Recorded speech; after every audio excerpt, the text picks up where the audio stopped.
सीता माता की है अग्नि परीक्षा संगम युग में कब होगी? कब होगी बताओ? हमें नहीं मालूम है। हमें नहीं मालूम है। सीता कौन है? छोटी मम्मी। छोटी मम्मी। और राधा कौन है? फेल सीता हुई या राधा हुई यज्ञ के आदि में? राधा फेल हुई है। यज्ञ के आदि में राम सीता फेल हुए या राधा कृष्ण फेल हुए? राम सीता फेल हुए। तो जो फेल हुए आदि में वो एडवांस के अंत में भी फेल होंगे या नहीं होंगे? सीता तो अग्नि परीक्षा को पास कर गई थी। पहले फेल होने की बात करो। लेकिन गायन तो उसका यही है ना कि वो अग्नि परीक्षा में से पास हो गई। वो तो बाद की बात है। यज्ञ के आदि में बड़ी माँ फेल हुई या छोटी माँ फेल हुई? बड़ी माँ फेल हुई। तो यहाँ एडवांस में भी कौन फेल होता है? बड़ी माँ ही फेल हुई।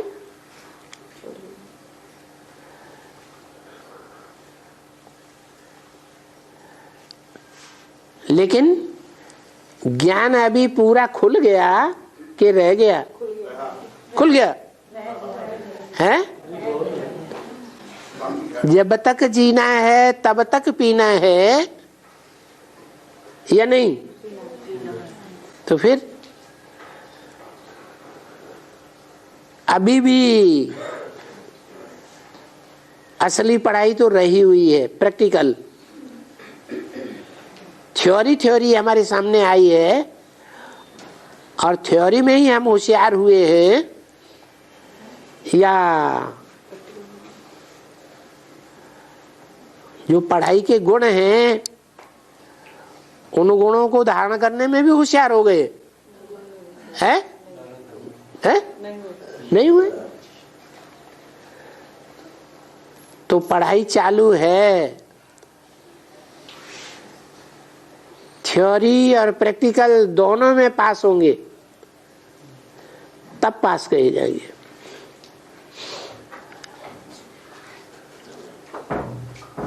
तो बड़ी माँ का ये स्पेशल बात है कि कीचड़ में रह करके भी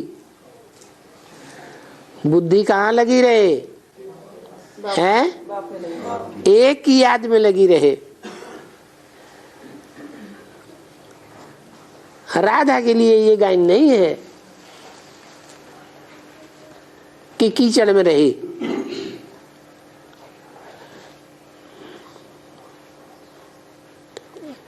इस तरह वो अग्नि परीक्षा में भी पास होती है।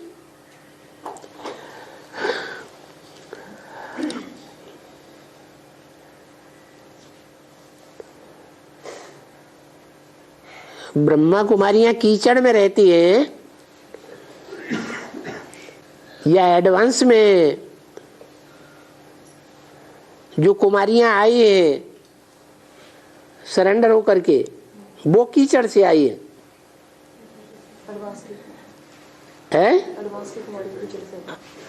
और फाइनल परीक्षा होगी तो महाकाली की भुजाएं बनती हैं। तो कहाँ जाएंगी? हैं? कहाँ जाती है फिर? हैं? महाकाली की हिसाब को पाती है नंबर 1। लेकिन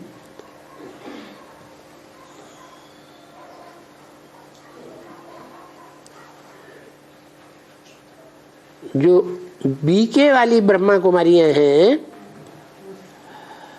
उनको बाप की याद असली है और इनको असली याद है। तो असली याद की पावर होने की वजह से दुनिया में कहीं भी चली जाए उनको बाप की छाप भूल नहीं सकती, इसलिए वो अग्नि परीक्षा में भी पास होंगे।